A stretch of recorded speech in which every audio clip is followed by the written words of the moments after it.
প্রিয় আরে আপনি সামনে যান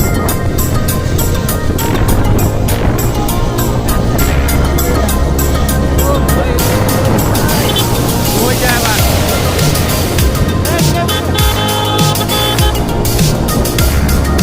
এদিকে কি সুন্দর দেখা যাচ্ছে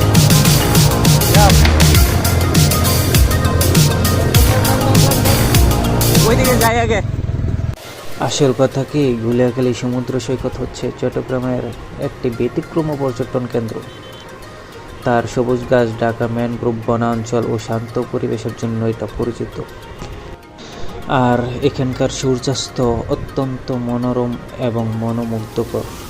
এটি শহরের কোলাহল থেকে দূরে, অনেক দূরে একটি শান্ত ও স্নিগ্ধ পরিবেশে সময় কাটানোর জন্য এটি একটি আদর্শ স্থান বলে মনে করা হয়।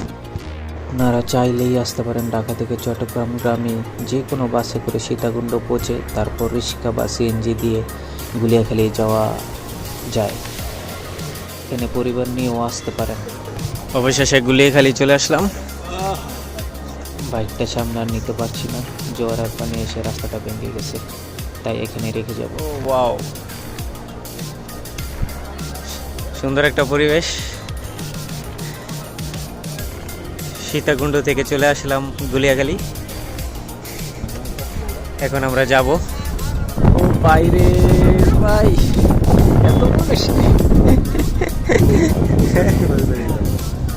আসলে কি, চারপাশের সবুজ প্রকৃতি ও শান্ত পরিবেশের জন্য এখানে আসা, আর একটি আনন্দদায়ক সময় কাটানোর জন্য এখানে আসা। গুলিয়াখালী পর্যটন কেন্দ্র। এই যে দেখেন, এই রাস্তার জন্য বাইকটা নিয়ে আসতে পারি নাই। চারিদিকে সবুজ প্রকৃতি এবং সমুদ্রের পানি, আর গুলিয়াখালীর প্রধান আকর্ষণ এই ছোট ছোট গর্তগুলা। কি আনতাম বাবা তোমার জন্য? বড় ভাই আজিজুল ভাই তার মেয়ের সাথে কথা বলছে ফোনে। তাই ঠিক আছে, আর কি আনবো মা তোমার?